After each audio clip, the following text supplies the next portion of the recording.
Just give me a minute, please.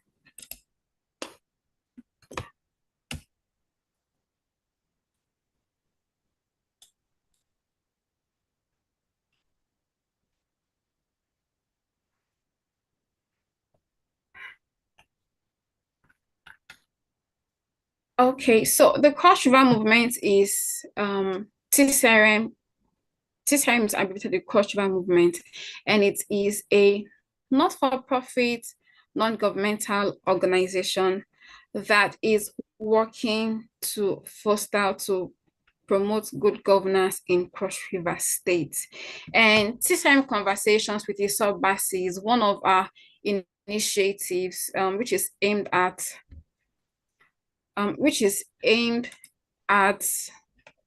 exchanging and engaging ideas that can foster the development of Cross River State. And like I've already mentioned, today our focus is on housing in Cross River State.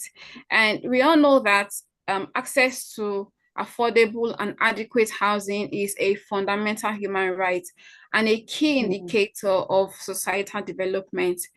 In Cross River State, housing remains a critical issue affecting the lives of many residents. Now, while efforts have been made to address housing challenges, there is still so much work to be done to ensure that every citizen has access to safe and decent housing.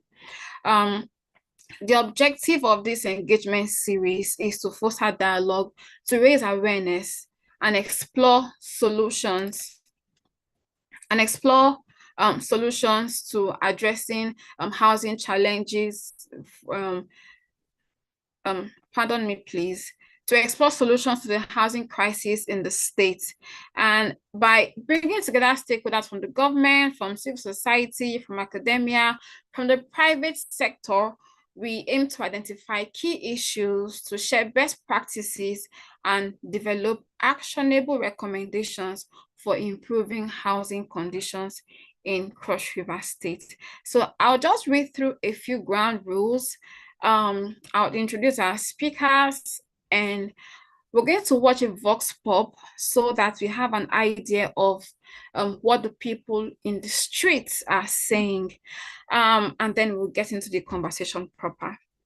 All right, so the ground rules are: everyone except for the facilitator and the guest will be muted while this event is in progress. And I've just done that. If you're a guest, you'll notice that you're a co-host and you can manage your audio and video by yourself.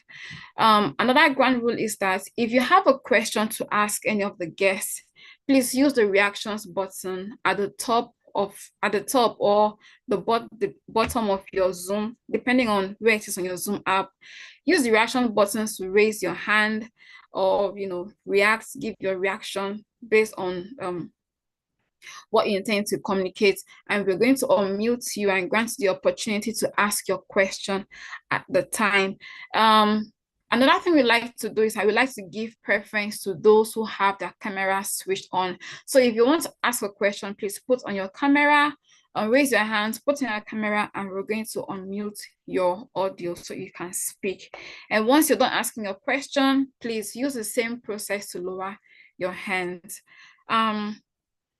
I'd also say that if you're on Zoom, please feel free to use the comments section to share any comments or questions you might have.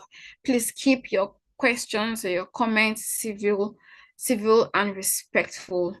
If you are following us on YouTube, on Twitter, which is X, or Facebook, please feel free to comment as well.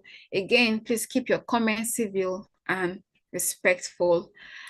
We are live on Sparkling 92.3 FM. So for those that will have questions to ask via radio, please just send your questions, text message only or SMS and WhatsApp chat only. Please, no calls. Text your questions to 0806-756-6448. And if you would like to propose a topic for a future conversation, please do so in the comment section, or you can send us an email. All right, so with no further delay, I'm just going to introduce our guest speakers. We'll watch a vox pop and then we'll delve into the conversation. So we have Dr. Beatrice Ikwe or Igwe. That should be Igwe. Yeah, she is the Honorable Commissioner for Housing, Cross River State. And we have Mr. Anointed Enoh, who is the head of sales and marketing communications. And with PWAN Heritage. If you're in Cross River State, I'm sure you know PWAN Heritage. It's quite a popular real estate organization in Cross River State. So yeah, we're having these two amazing personalities on our panel session today, and we hope to get the best out of them. I'm just going to go ahead and play the vox pop so we can see what people have to say about housing in Cross River State. So our team of volunteers went out during the week and had a conversation and interacted with the people of Cross River State, and they were able to get their opinions and their responses as well regarding issues regarding housing in Cross River State. So give me a minute to get that ready for us to watch. Thank you.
Okay, while that is loading, the page is taking some time to load. We'll just we'll come back to the vox pop so we don't keep our audience and our speakers waiting. All right, can you all hear me? Please confirm if you can hear me.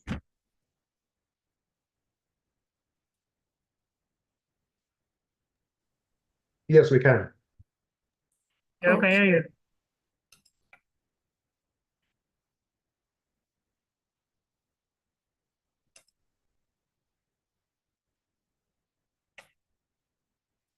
Okay, Honorable Commissioner, please. I would like to start with you. Would like to hear from you. What? Oh, I guess. I bring you greetings from the Cross River movement. My name is Blessing Ajake, and I am a volunteer with TCRM. We are still on the series Civic Engagement, and today we are out here in the streets of Calabar to get the opinions of the public about the housing system in Cross River State. Join me as we go to the street.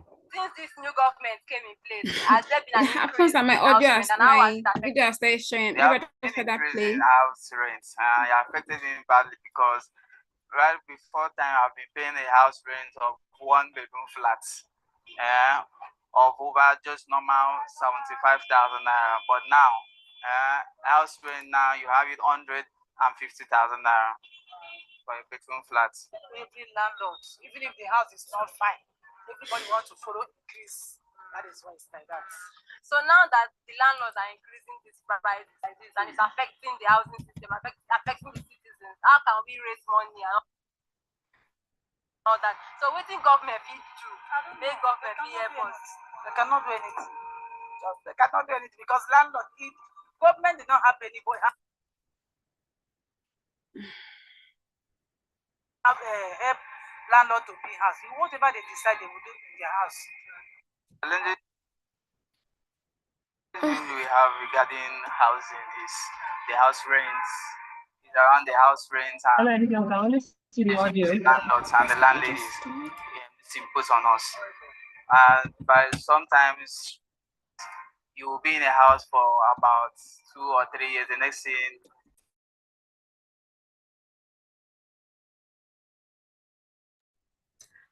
Oh, I'm so sorry about that. The video kept hanging and interrupting my displays. All right, so we'll just go on to the questions. Can you hear me, ma'am? Yeah, we can hear you. Go on. All right, thank you very much. Okay, so for a start, can you take us through what the Ministry of Housing is all about? What are the roles and responsibilities of the Ministry of Housing in Cross River State to the people and in Cross River as a whole?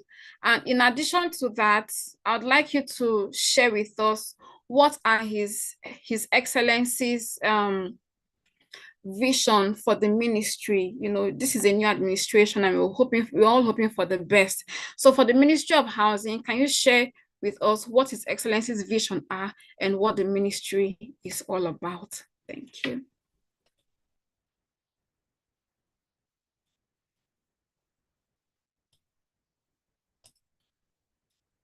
Do we still have Honorable Commissioner on the call?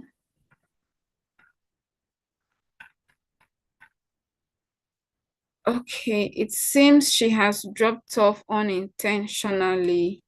Okay, so I'll just move on to Anointed Enoh.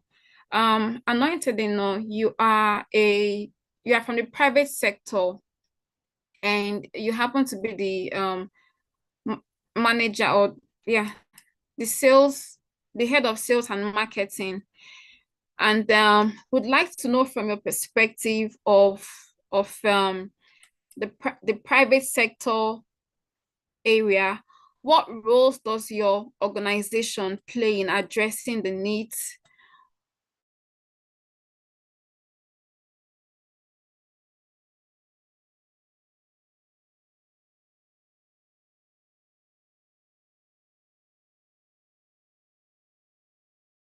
Okay, are you hearing me?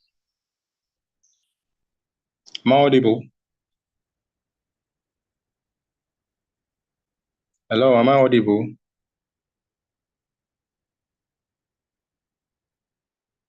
Hello? Yes, you are. You are. Okay. Good evening, everyone. Yes, can hear you now. All right, great. Good evening, everyone.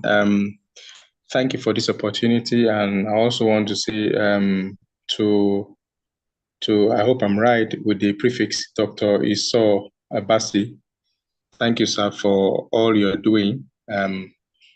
It's truly commendable. Now, from the private sector, as regards house ownership, what we are doing.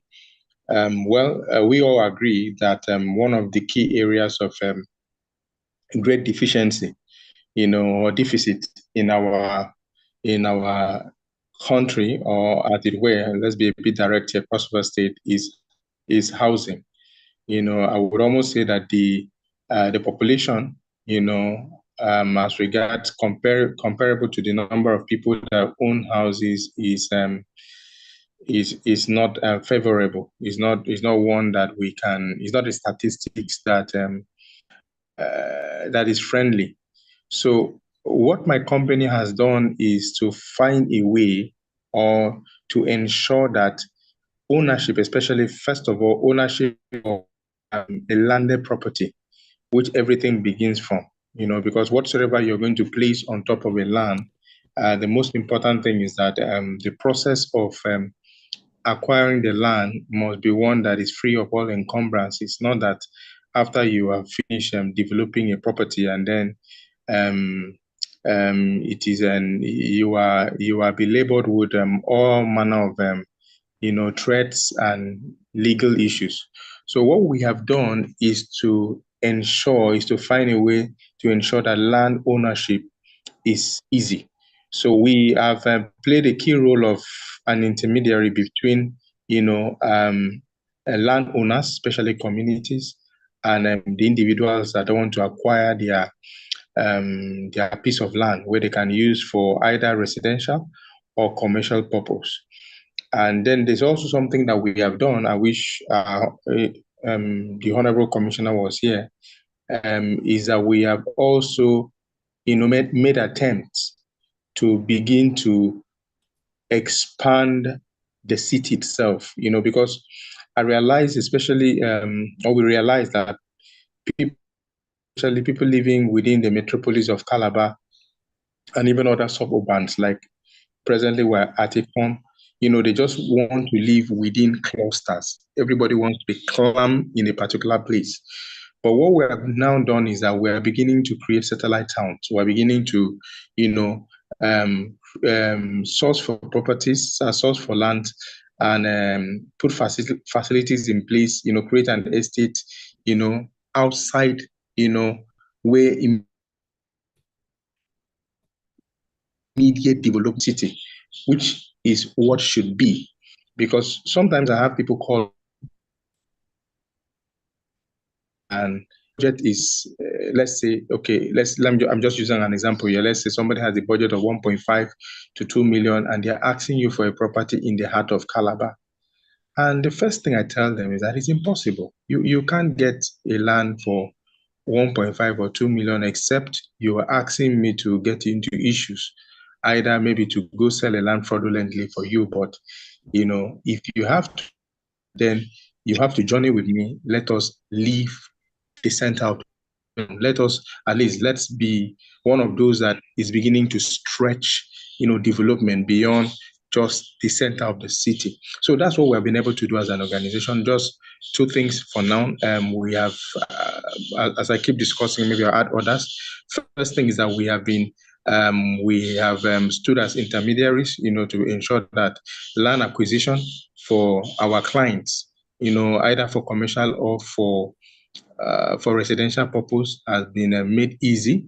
We have stood in between communities, negotiating, doing all the negotiations and the rest for them to acquire. And then secondly, too, we have deliberately, began, to ensure that satellite cities or satellite towns are created within the metropolis and even the suburbans that we have in the state as a whole.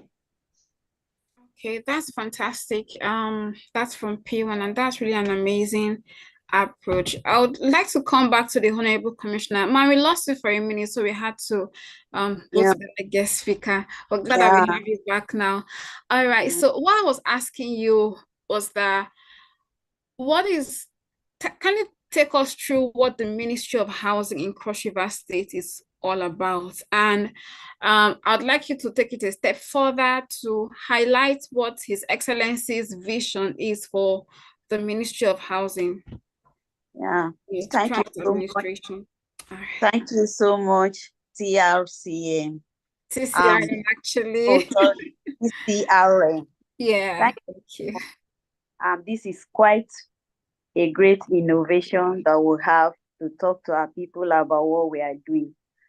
In the Ministry of Housing, Cross River State, I'd like to first of all acknowledge our dear governor, the People First governor, who thought it wise to appoint Dr. Igwe as the Commissioner for Housing.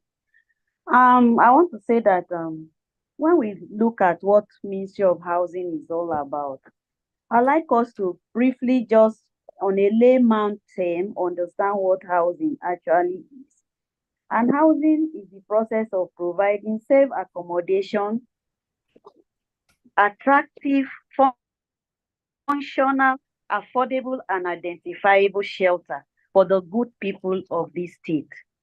And having, described what housing is about, let us get into what Ministry of Housing is actually about.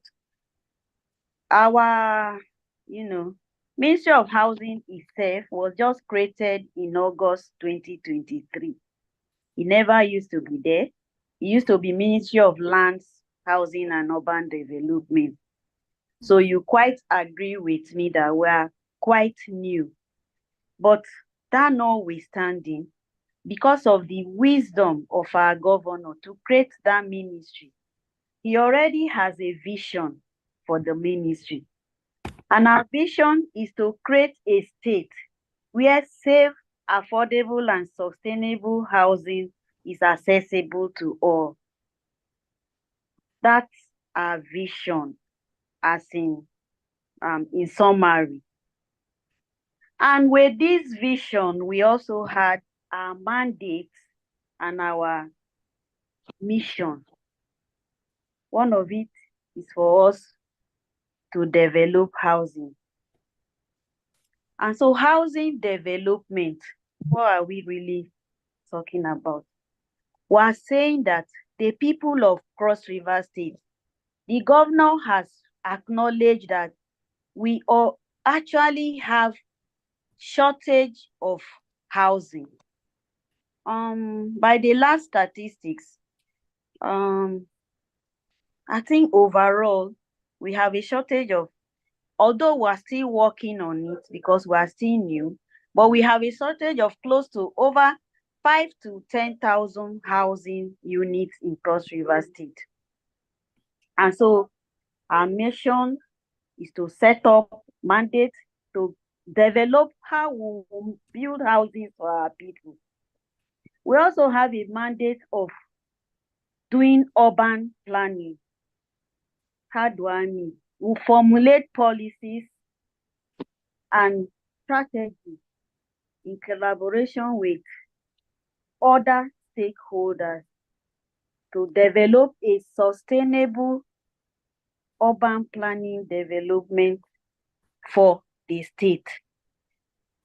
Which means that we need to, have some orderliness in the way we put our structures in Cross River State. We need to have it organized. We need to have infrastructure developed, because infrastructural development comes with urban planning. And a well-planned city will need to have a good road network within the city, within the estate, within the other urban cities of the state. And so we're also, mandated to take charge of road infrastructure, electricity, water supply, and sanitation in our urban planning mandate. We also have to look at, part of our mandate is to provide a housing finance, a method or, guide to our people.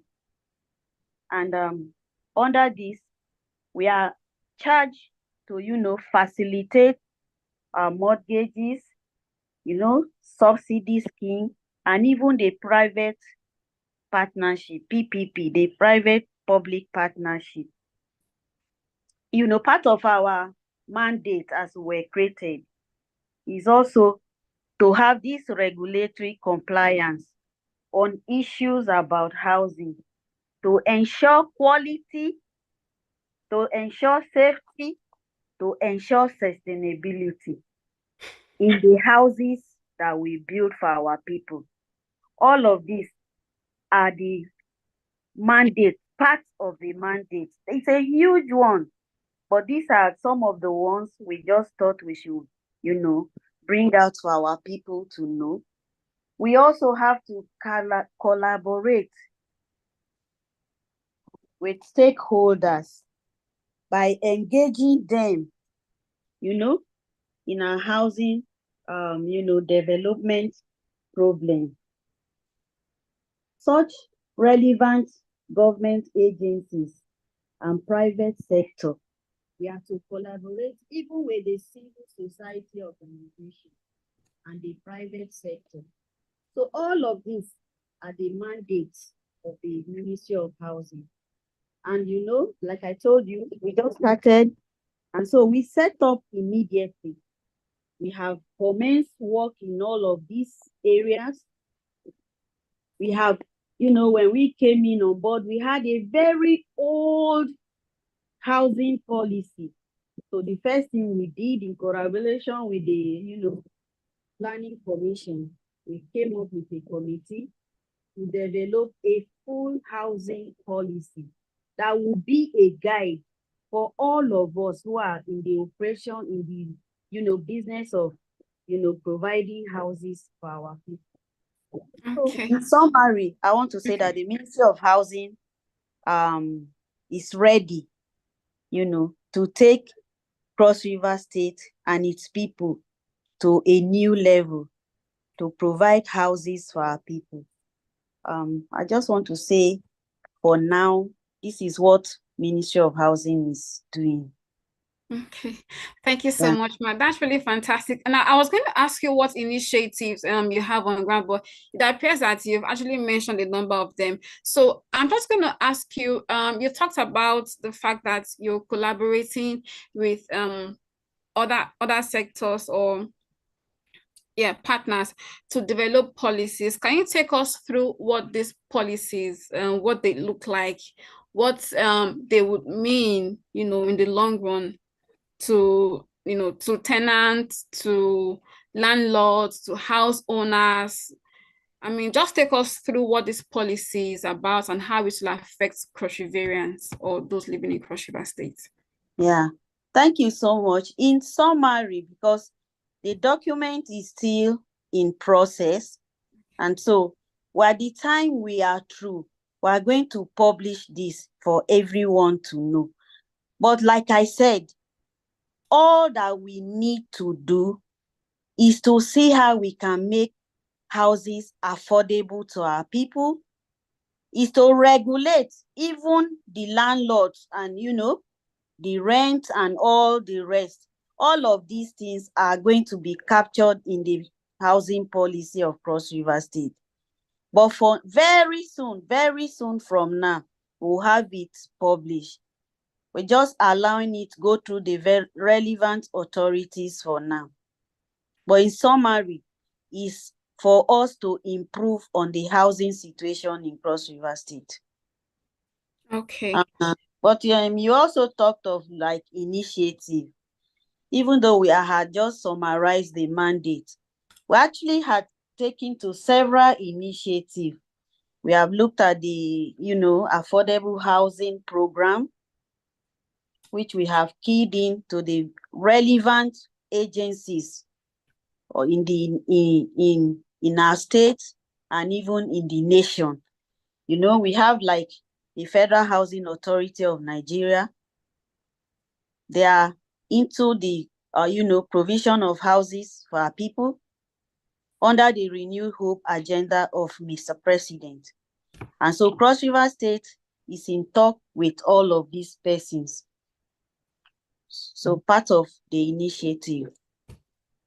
Okay, I think that's really commendable. I'm going to come to you, Mr. Anointed, but let me just ask the Honorable Commissioner one more question before I come back to you. Honorable Commissioner, please, can you let us know how citizens and stakeholders can actively participate in shaping some of these housing policies and initiatives in Cross River State?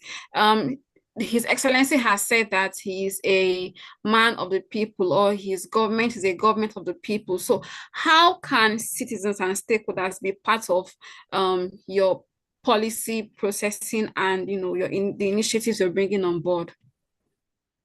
Like I said before, my office is open to all citizens, everyone. We are located at Okoya Rico building, 3rd floor, Calabar Road, just beside CBN. For the policies, we are going to make it public, and we are going to ask for, how do we call it now? Maybe like a town hall, like a public presentation, so that people will make input too by the time we come out with the policy. Because our governor is the people's governor. And so we cannot just come out with a policy and impose it on them. It's going to be well presented to the people, to seek their own input into it, because it's for the people actually.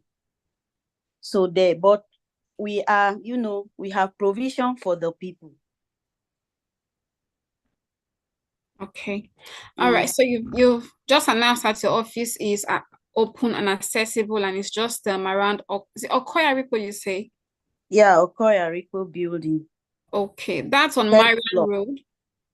No, it's on Calabar Road, beside Central Bank of Nigeria, where Access Bank is. Yeah. Yes, where you have the Carnival Commission. I think that's the most popular office in that. Okay. Yeah, Carnival Commission used to be there, but they are not there now again. Oh, I see.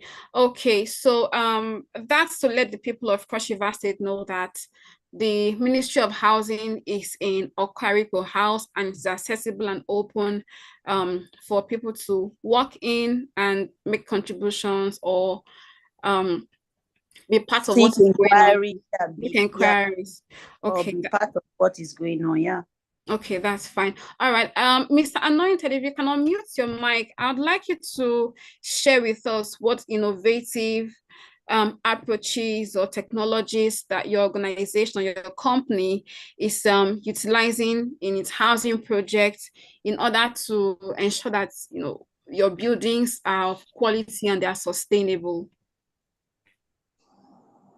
And yeah, as a private sector, how many buildings are you looking to, houses are you looking to make available to Cross Riverians in, let's say, the next 5 to 10 years? Like I mentioned to your media personnel when he first reached out to me. Okay. That even away from my company now, I believe in more of doing than talking, and so talking about 5-10 years from now, yes, those are long projections, but what is happening immediately, that's the most important thing. We have also looked at the Cross River market, that's the market in Cross River itself. That's what I'm saying. Let's address maybe the immediate market now. You look at the affordability, the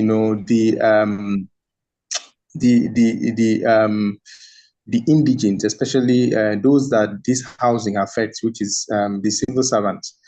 Do they have that financial might or power to buy a property? Because even if you're selling a low cost house, it can't be anything less than, you can't even sell anything less than at the cost of building materials now, it can't be anything less than 20 to 25 million for you to sell and then have a profit, including the land that you have acquired, that you're going to sell off to the client. So when you look at all this, it makes it a bit tacky. It makes it a bit difficult to commence at that, commence with building and, asking people to buy buildings. And now, like I said, I'm trying to be very realistic. I don't want to say, okay, this is what we're doing, these are the policies. I don't want to do that. I'm going to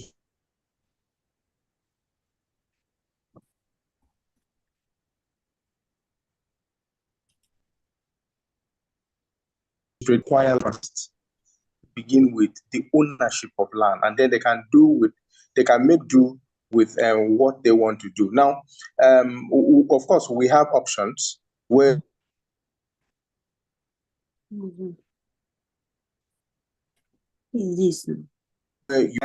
help you set up the building, and also the other part is you just acquire the land. You can acquire the land, and then you go ahead and do your building. You do your building. For instance, let me use Ecom for instance. Last year we decided, okay, let's go to Ecom and see what we can do in Ecom. And by December of last year, we had finished all modalities with the original owners of the property. And quickly, it was bulldozed, brought down. Before you knew, we started our fence line, gatehouse, like Honorable Commissioner said, one of the key requirements to housing, is that there must be accessibility. We've done the road. Right now, We have facilitated the plots, demarcated them, and clients are buying. People want to start building. As a matter of fact, most likely this before the end of this month, individuals should start building their houses based on not strictly our specification, but we'll monitor what they are doing. So we're starting up with that. It makes that a bit easy. They can work within their budget, they can work within their timing. But if we say, okay, we're going to build and then they're going to, buy, I think in this part of the world, it may be a bit difficult to get that. But though scaling it up in the next 3 to 5 years, we'll begin to venture into that, because there's no business, you're putting in, of course, when you're talking about housing and the rest, is a capital intensive, business. Maybe you're putting in some 9 digits and above, and then the house is there because nobody's able to acquire it. I think that's where maybe going forward, maybe as we're discussing here, or maybe I wouldn't mind to have an audience with the Honorable Commissioner herself. Ma, first of all, congratulations for your appointment. She has said something very, very key, which is 3 key areas: mortgage, PPP, and then subsidy, financial subsidy for this set of people. That's fantastic. That's fantastic. We facilitate the process. We can do a long range, payment scheme. Especially, like I said, I still need to go back there because these are the most affected civil servants. If you check the tenancy in the state, even in the state capital, is the civil servant. At least the businessmen are finding ways around it, are trying to maybe get something put it up. But if you look at a basic minimum wage, I mean, what can he do? What can he do? For instance, I give you an instance. As of December, when we started bulldozing our land, and then we had wanted to fence our estate round, a quotation was done for cement at 5,600. By the time we're ready for the project, a bag of cement was being sold at the com for 12,000 naira. So you expect an individual that is a civil servant, where will he get the resources to do it? And then now, okay, we're not talking about building and let the person buy. If we build at that cost, how much that house is going to be? I mean, how long will the individual finish paying? So this is when we need, other parties, especially, the public sector, the government now, to come in and say, okay, guys, you know what? Okay, we appreciate you have done this, you have done this. Okay, I think we can come in. These are our people. We can come in and then we can, we can stretch this for them. We can have a mortgage, or truly we can do a PPP, this entire service PPP, or we can subsidize at least for them financially. So talking about 5 to 10 years, yes, we are stretching. We are. I won't let all the cats out of the bag. We are developing, strategies to ensure that we get as much individuals as possible into our scheme, because beyond just being a business, we also know that housing, providing houses for people is a form of humanitarian service. We're not oblivion of that. So that is part of it. But then too, we have to put things within perspective, that at this point, it's almost difficult to say, okay, we're building, though we have had a couple of persons that walked up to us and said, okay, we acquire and then you build for us. And most times it's actually Nigerians in diaspora, because the exchange rate at this point favors them. But those on ground, sometimes what they will tell you is that, please, can I get a piece of land and then let me develop it at my pace. Let me develop it at my pace, or I am not eligible enough to acquire, to get some certain amount from the banking sector. And really, I don't even know how the federal mortgage scheme is really, really working, because nobody has actually come up from any of these individuals to say, okay, we're able to access, federal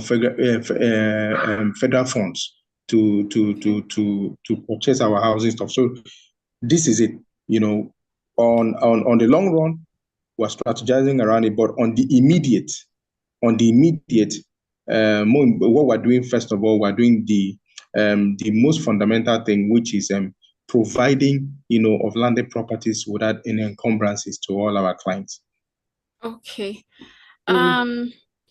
I'm just going to ask you one more question. The comment section is actually booming already. I'm just going to ask you this one more question, then go to the comment section and, read the comments and the questions from there and throw them over to you, Honorable Commissioner, and Mr. Anointed. So, Mr. Anointed, can you take us through the process of acquiring a property in Cross River State? Or okay, let's just focus on Cross River State. Take us through the process of acquiring a property, whether it's a house or a landed property, like the specifics, what a person needs to do, how much it needs to have, the time scale. I mean, just the specifics. Okay, well, it actually depends. I don't know, your question, is it specifically, as acquiring properties from my company or from maybe randomly from an individual or from the community? What? Let me get your question so that, or you want me to address both? I think it would be nice if you can address both, because I believe the processes are different. So if you can address both, that would be fantastic. All right, great. Yeah. Okay, well, the truth is that this is where a lot of people need to be careful, and this is where a lot of people too have developed phobias that have equally made most of them just give up on acquiring properties, because it's one of the easiest way to be scammed. Very easy. You're very easy. You can be scammed, and we're not talking about 5,000 or 10,000 naira. Talk about people that have been scammed, with their hard-earned money of 6 digits, 7 digits, and even above, So the first step in acquiring a property, I would say for now, maybe being a bit selfish now as a real estate company, I'll tell you one of the easiest ways for you to acquire property now is through a registered, real estate company like us. Why so? Because it's a legal entity and you can hold them accountable. Some of the properties that we have acquired, we have done all the background works, like engaging with the community, engaging with the landowner, paying of ritual titles and the rest, going ahead to do a registered perimeter survey. In most cases, we have also proceeded, done the registered survey, and then the land is available. So at this point, you're dealing with a company that has a reputation, that has close to 500 estates within the country. So you know that. Your copy. Hello? Sorry? Okay. So am I being heard? Yes, you are. Okay. So you're acquiring a property from a company. For instance, if you're getting any of our land, by the time you make, of course, we have you can pay instant, that's instant payment, or you can pay instrumentally. But at every point you're doing this, you're getting a receipt, and the company is relating with you directly, because a subscription form is given to you, your email is imputed, so your data is captured, and you're interacting with the officers, both, on site and the ones, over in Lagos, because our headquarters base is in Lagos, so you're interacting with them at that, capacity. There is a feedback. So you're a bit relaxed on whatsoever is going on. Yes, once in a while there may be delays, but you know that you are dealing, with the company directly. So when you're paying, you're being given a receipt, you're being given a contract. By the time you pay for your documentation, which is your survey, your deed of assignment and demarcation, also a survey plan is given to you and a deed is given to you, and then your infrastructural fee is being paid. Once your infrastructural fee is being paid, you can start development within the estate without a problem. For like instance, I'm talking about mentioning one of our estate, Crestwood Manor in Enoh. The landowners are about to start building. That estate was open in December, but right now they are comfortable enough to start building, because we are so comfortable with the community. No area boy, nobody's going to go and disturb them. They are building to start building. So that's an instant there. But if you're purchasing outside a real estate company, it's good you do due diligence. Mostly individuals don't go to communities directly, they work through agents. So they'll tell you there's an available piece of land here and there. My advice is that ensure that you get a lawyer involved from the beginning, from the onset. Get a lawyer involved, possibly to get a surveyor involved.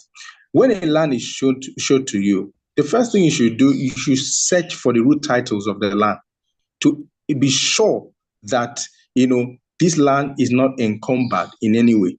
Now, that is a bit tricky because sometimes even when lawyers have done due diligence, some things are still very evasive, So that's why I'm saying sometimes the best is just to leave the liability of land purchase, to an established company that is their business.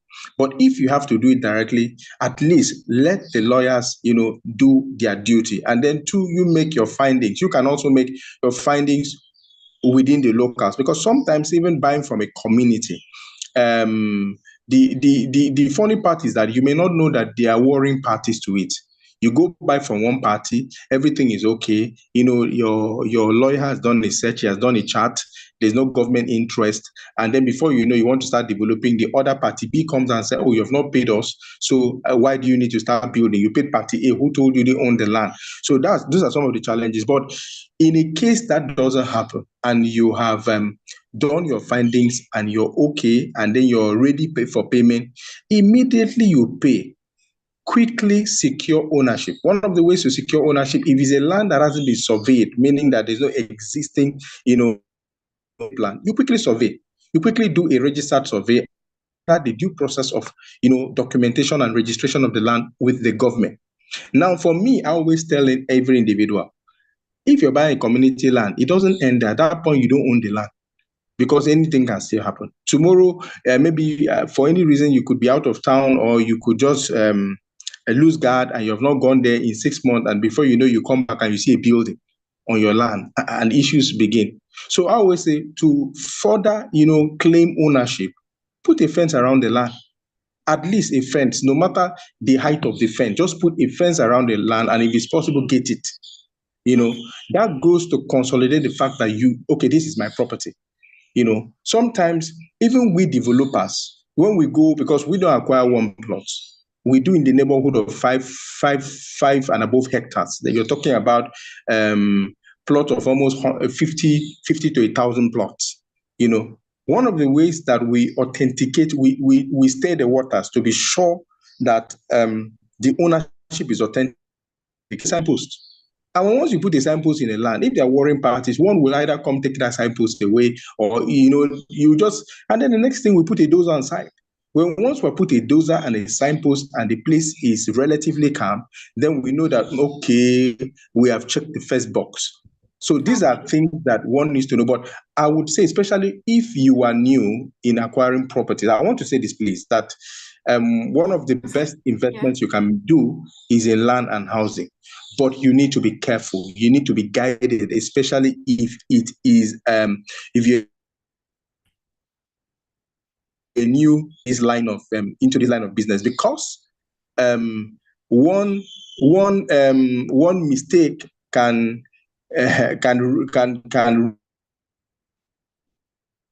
take your interest going into maybe property business, or maybe even acquiring a personal property that you want to own. And then two, if you're buying a house, let me also say this, if somebody's giving you a house, please too, again, allow your lawyers to do due diligence. Most times, the agent might put you under a lot of pressure, or you yourself. You, sir. Okay. I'm gonna have to interrupt and come back to you, please. But I think you've tried to touch on the specifics. I'd like to mention again that we are live on Sparkling 92.3 FM in Calabar. And if you're listening on radio and would like to call and ask questions, please send a text message or WhatsApp message only to 0806 756 6448. I'll take that again. 0806 756 6448. You can send a text message with a question or comment, or a WhatsApp chat only. All right. Like I said, the comment section was bubbling while you both were speaking. So I'd like to there's a question for you, Honorable Commissioner. And the first question is, how many houses does your ministry plan to make available, and over what time frame are you looking at that? Oh, thank you very much. I was going to say that Mr. Anointed had spoken for so long, Oh, I'm so the issue sorry. in the issue of property acquisition. Although there's a commissioner for land, but I think all of this can be sorted out because by the land use out, all land in the state are held by the governor. And so every land that is properly registered with government can be assured. That's apart. For my question, I'm going to say that we are looking at building about 1,000 to maybe 4,000 houses or thereabout. And how are we going about this? We know that Cross River State itself has a very lean, our resources is lean, but that notwithstanding, our governor, who is the people first governor and who has come with a season of sweetness, has keyed into the renewed hope agenda of our President Bola Ahmed Tinubu. And in this renewed hope housing, a renewed hope agenda, we have a critical part of the renewed hope agenda is housing. I'm sure you are aware that already the Federal Ministry of Housing is building, new cities across the state of Nigeria, starting with about 12 or so states. I want to say that our dear governor had keyed into that, and they have approved for us a housing unit of about 250 to be built by the Federal Ministry of Housing in Cross River. Just yesterday, we had the visit of the MD CEO of the Federal Housing Authority of Nigeria. And it's even in the news. He was here also to interact with the governor. And the governor has very handsomely donated over 50 plots of land to this agency of government. And we are looking at several houses. For now, we are to do the, survey plan and the, layout and all the rest. By the time we finish that, we are going to have much more houses than we think of. And again, these houses are coming at very subsidized rate. For instance, the land itself is donated free. They are not paying anything for the land. Again, the governor himself is so very ready and committed to undertake what other challenges we have to get because of his, feelings for the people. And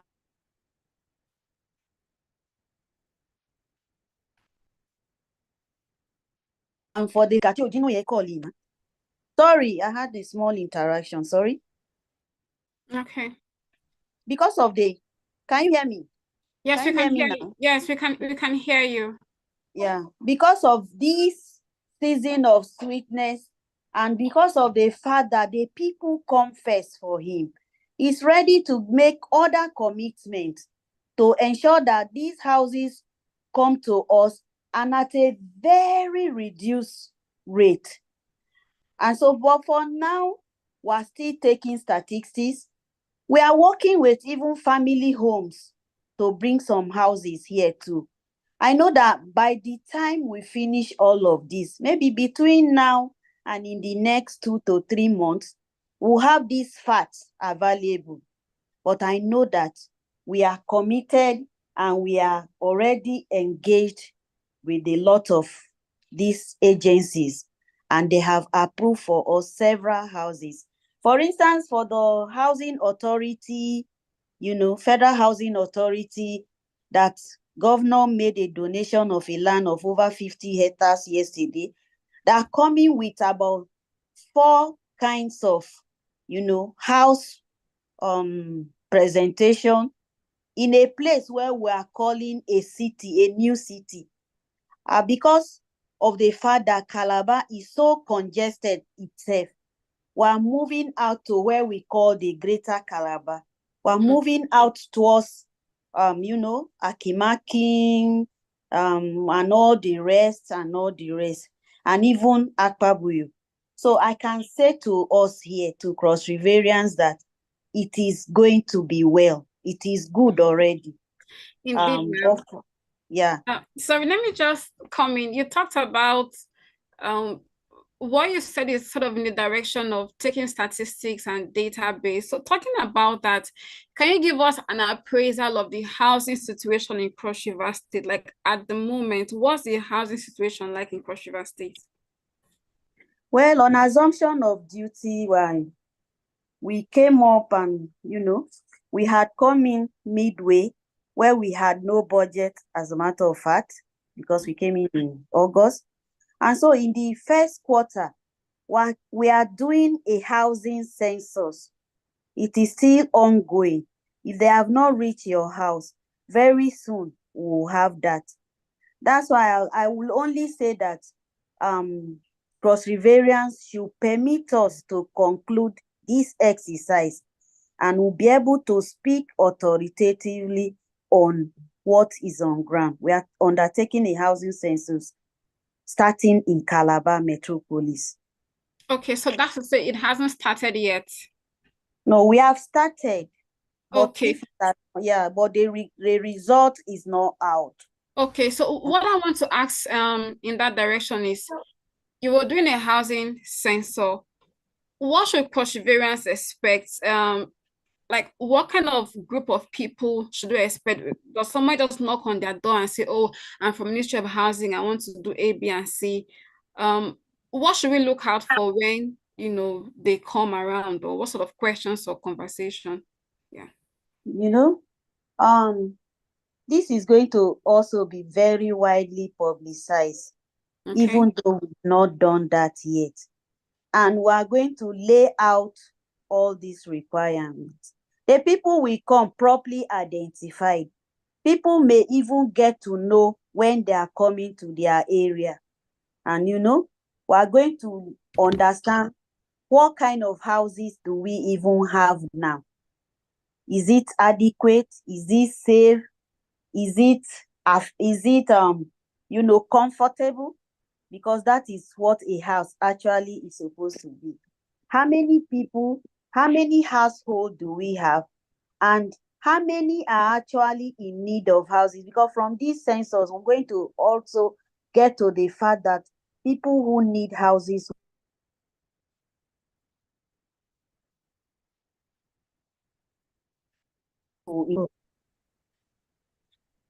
I'm so sorry about this.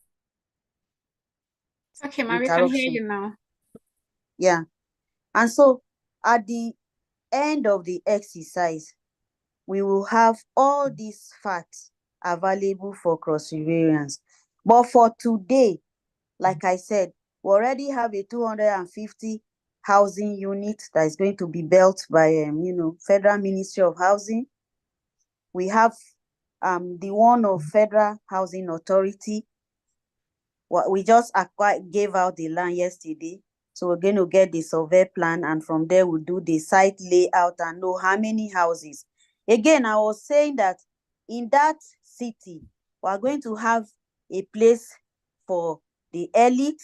We're going to have a place for diaspora. We're going to have a place for the low-income earners. So the city is going to be, made up of all kinds of people, but well planned. Okay. This is the plan of the governor. Okay, sorry, where is this going to be located in Cross River State? Is that made public? Is that public now? Yeah. Please let me just say, it's good. Like I said, it's actually going to be out of Calabar, moving towards the Greater Calabar. I told you, towards the Akimakin, towards the Adiabo, towards Akpabuyu. But for now, I think we should just let it be. But it's within the Calabar metropolis. Okay. Yeah, thank you so much. All right. There are more questions for you here in the comment section.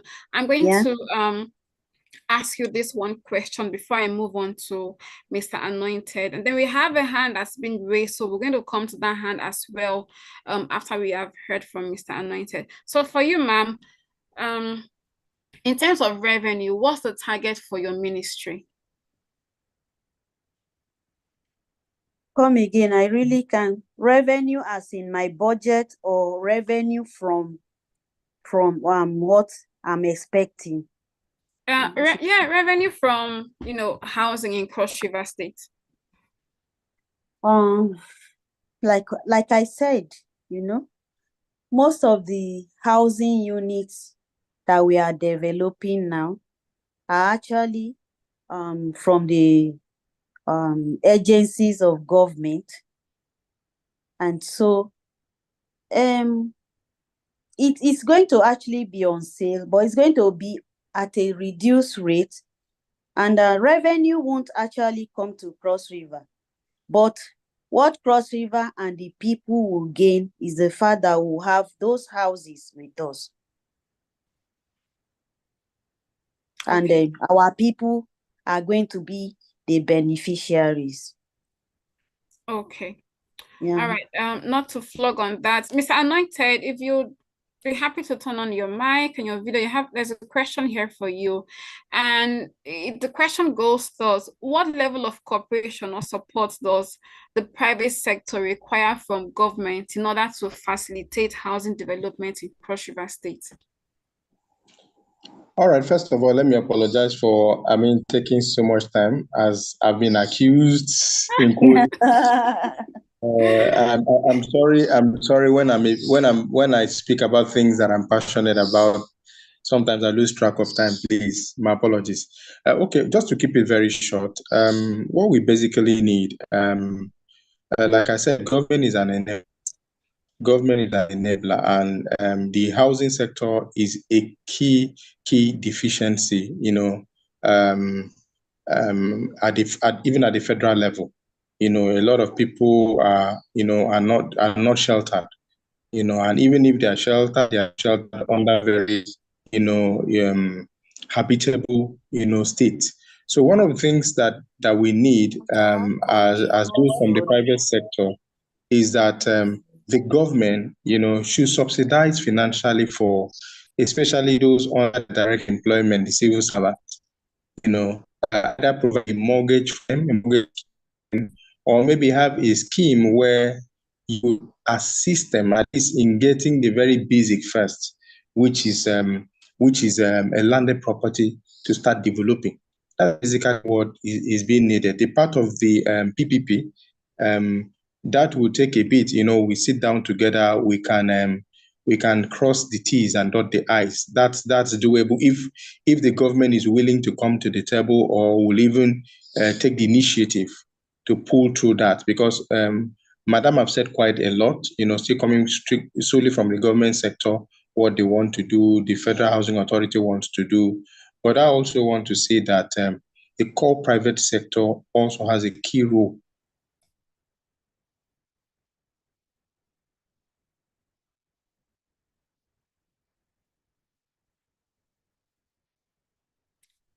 Okay, I guess it's been interrupted by network. I think that subsidy, some level of financial funding, housing funds for civil servants, or mortgage for civil servants, for at least for them to acquire, even if it's not, a fully built house. Maybe there's something we call skeleton. You build it to a point and leave it there, then it's completed, or at most a land, for them to acquire and start building. I remember some years back, a particular government did that. We don't want to mention, but a particular state governor within, at least this democratic dispensation did that. And you can see some of those civil servants have their houses on those landed properties that they were enabled, to get from the government, enabled them to get during the housing scheme. So I think if that is introduced again, it will help. It will help, because the main thing about this, at the end of the day, that's for the recipients or for the client, as we would say in the business world, which is I will still go back because this predominantly a civil service state is the funds for them to acquire this. So if the state government can come in, they create a scheme where they can help them, acquire properties. Let it be a structured system so that nobody runs away with money, or even the people receiving money do not divert, to divert its use to something else. If a structured scheme can be done, it will help. At least let's even start with land acquisition first before we even talk about, developing the property. And I'm excited about what Honorable said. I think she had gone off the phone earlier on when I mentioned that Calabar needs to expand, aggressively, because we're clustered in one place. Like I said, the one-time governor had attempted expanding Calabar beyond, where the median metropolis is, towards Akbabuyu and Udukbani. And I see that the current government is adopting that. It is a fantastic initiative, but also beyond Calabar, we should start thinking of also expanding like places like Ugep, Ecom, particularly, and even Ugep itself. So. Okay. Thank you very much for that. So we have one person whose hand has been raised for a couple of minutes. I'd like you to turn on your video and speak. Claire, please, you have the floor.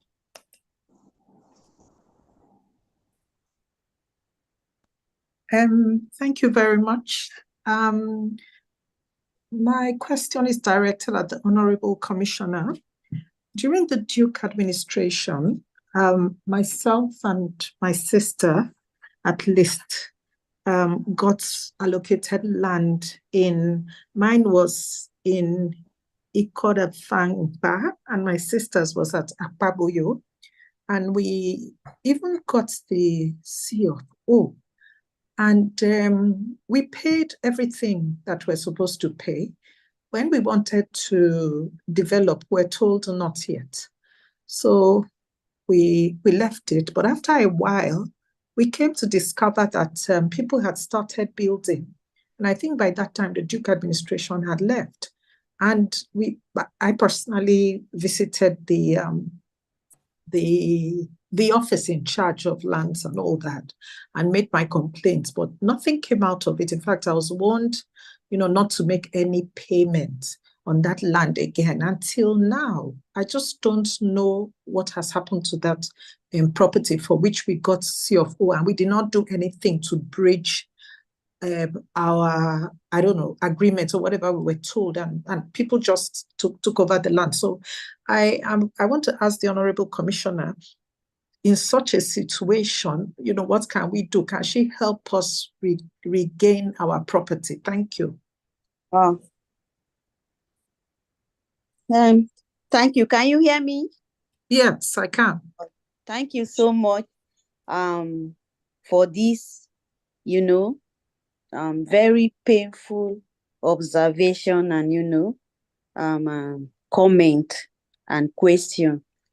But I'll say to you that I am solely in charge of housing. I only get land from lands ministry.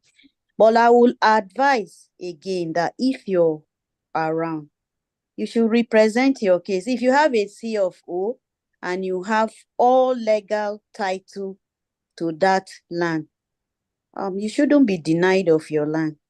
So I will advise that you see the Commissioner of Lands, and make your complaint. I think he will be able to, listen to you and address it properly.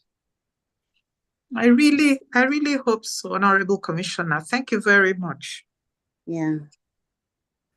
Thank you. Okay, thank you, Claire. And Honorable Commissioner, talking about CFO, just before I come back to Mr. David Edson, whose hand is also raised, I'd like you to take us through the process of obtaining a CFO, because it's been quite a process. Most of the houses in federal housing estates it's been a struggle obtaining CFO. I mean, I can say that because I have a first-hand experience regarding to my dad's property. back in federal housing, it's been really difficult obtaining that. So can you take us through the process of obtaining a C of O for, a property, your property? Like I said earlier, yeah, I had said here that all land in the state by the Land Use Act is held by the governor. I cannot speak for the past, but I know that for today, if you watch what is happening, our governor has returned to institutionalize processes. I'll just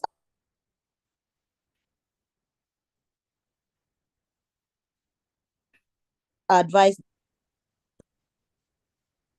the issue of land, issue of certificate of occupancy is solely the responsibility of Lands and the Cross River State Geographic Information Agency.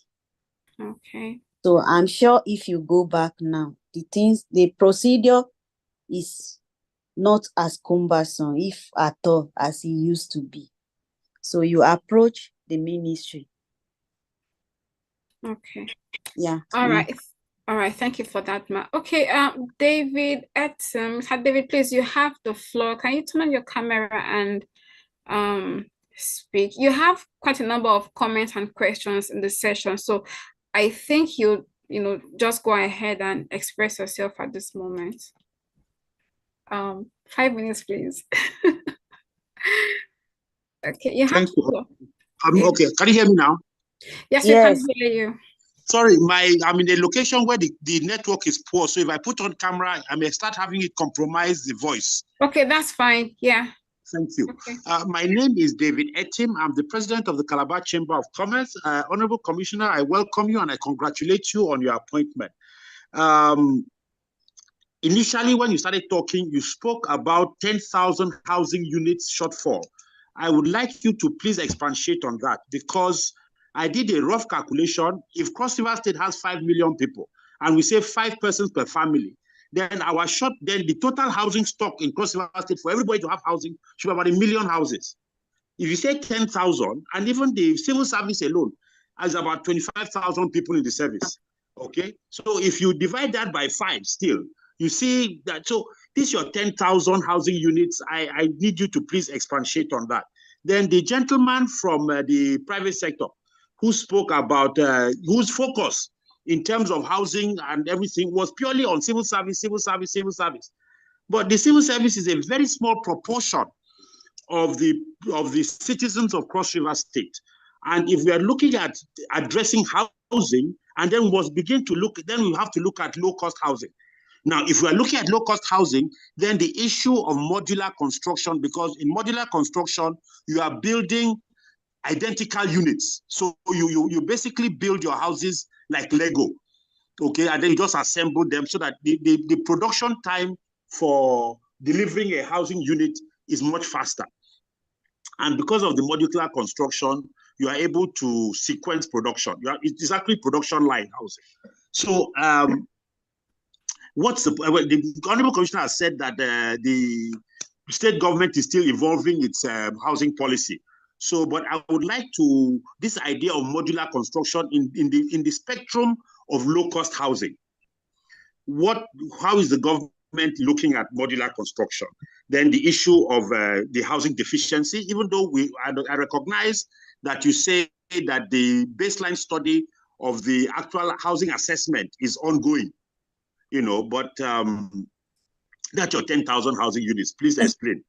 I want to thank you. I want to thank you, Mr. David. You have even answered the question for me. I was going to say that I had severally said here that we are still undergoing a study. But when we assume duties, this is what we have thought it is. And I had said that between 5 to 10,000. I didn't say 10,000 as a stretch, if you had, listened to me. So I'd like you to give us time to get these statistics, please. Then what about the issue of... Go ahead, please. Go ahead. Sorry, yeah, go ahead. Yeah, like I said to you, I had said that the governor is prepared and ready to key into whatever we need, good, whatever, idea that we need that is going to help us to overcome our housing needs. We are very prepared to, key into it. So we are also doing a study on the modular, our technical team and looking at all of that. Thank you. David, can you hear me? Hello, David. Yes, I can hear you. I can hear you. No, so I appreciate. I will get your contacts from TCRM, and I'll also ask TCRM to share my contacts with you, and I'll be in touch with you in the course of the new week. Thank you very much. Thank you. Yeah. Bye. All right, thank you for that. We would gradually be wrapping up with the conversation. Well, we haven't got any comments yet from our social media, but if you're watching us live on YouTube, on Facebook, feel free to comment or ask your questions. If you're listening from Sparkling FM, feel free to send your questions and comments as well to the number that had been called severally. Okay, sorry, Ma. Moderator, please, can I respond to David? Yes, please, you can. Yes, you can. Okay, he had said something. He said that repeatedly I was using I was mentioning maybe my civil servants.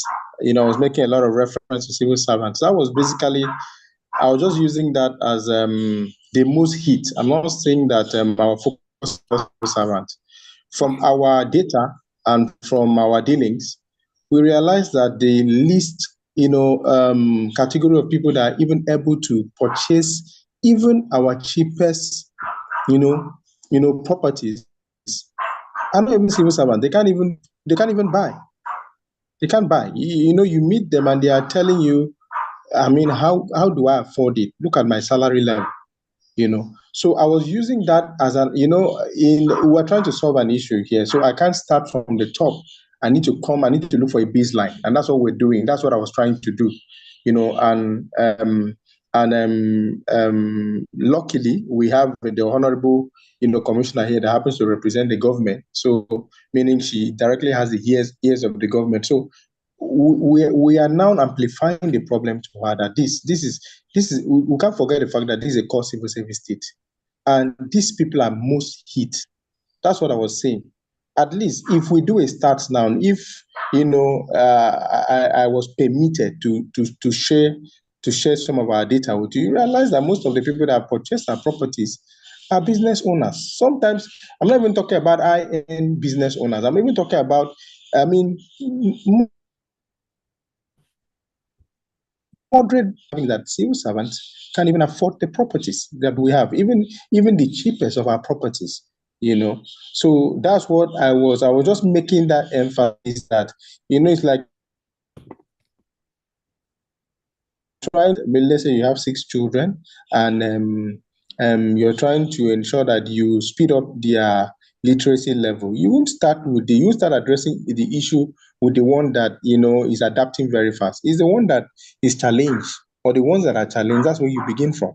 So that's what basically I did. In fact, I wasn't saying that other categories of the population in the state don't have housing issues. But what I was saying that the most hit, the ones that have the most challenge here are especially the civil servants, because they cannot access risk. That's why I was answering the question that the moderator asked, and I said that the government will need to be a key player in the housing sector, even in the land. Let me add, the land and housing sector. They need to find a way, just like Madam said, for financial subsidy and a mortgage, they need to step in, and possibly too, if we have a forum, we could sit down to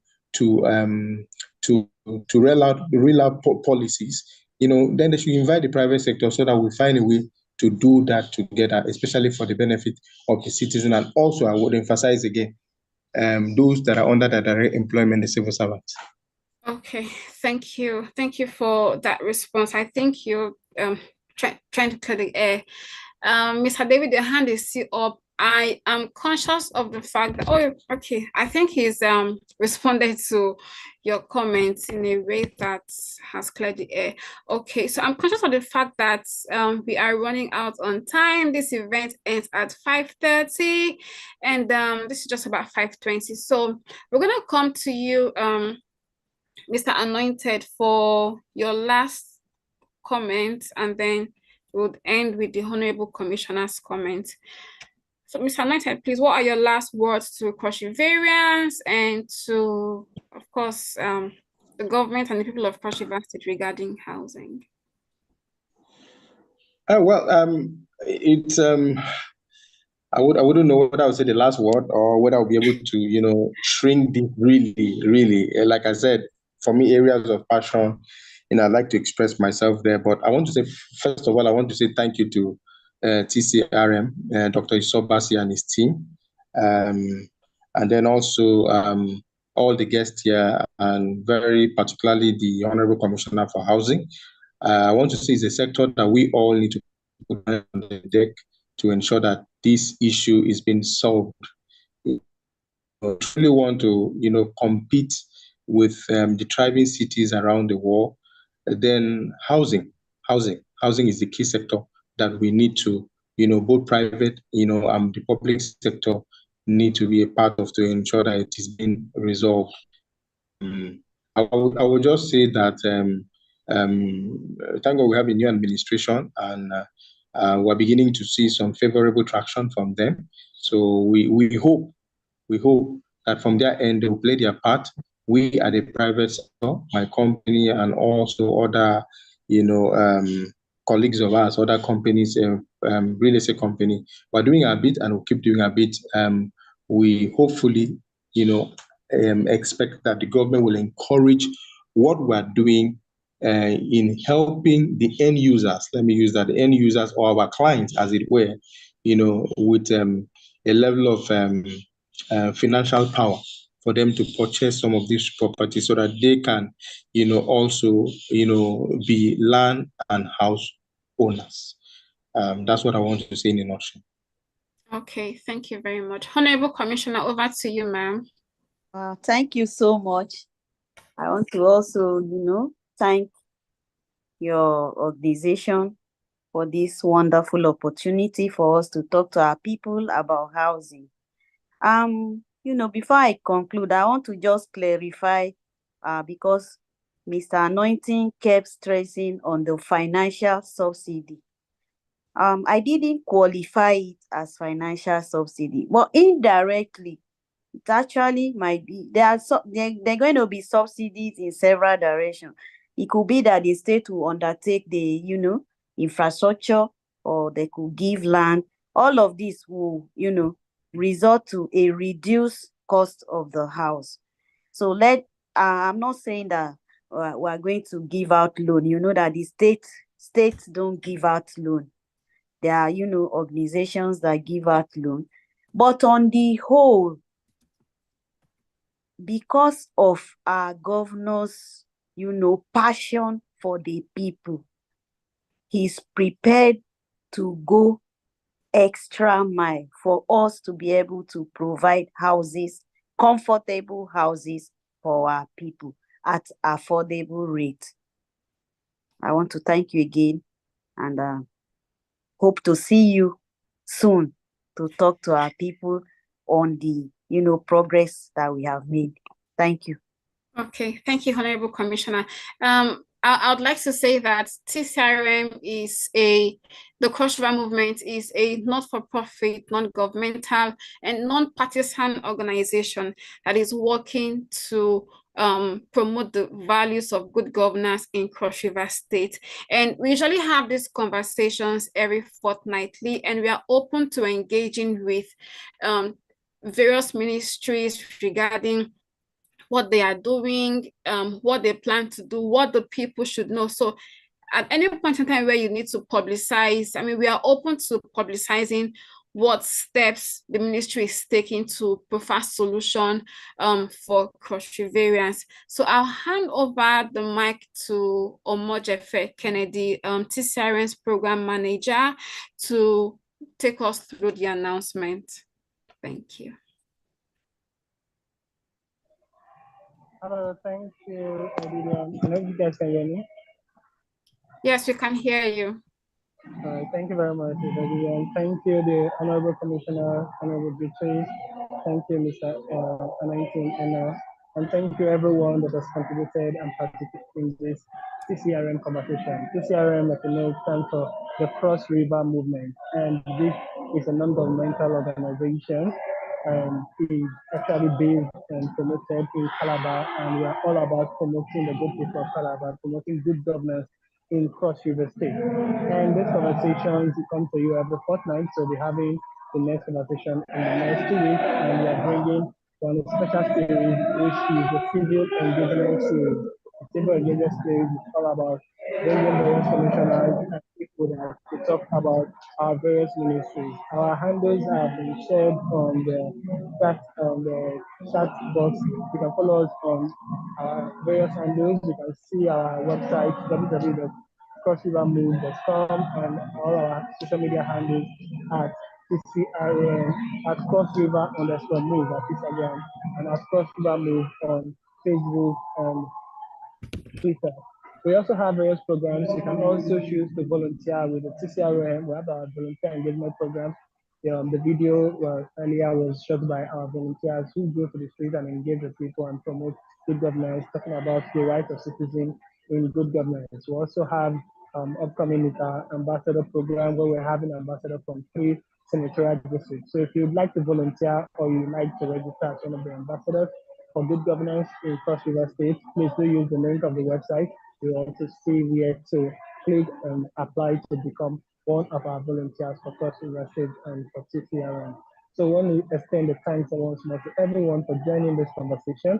Thank you for joining. Thank you, Honorable Commissioner. Thank you, Mr. Enoh, and thank you, TCRM team, Vivian, and everyone that will make this conversation a success. Fabulous. Thank you, Ken. Okay, thank you so much and have an amazing week ahead.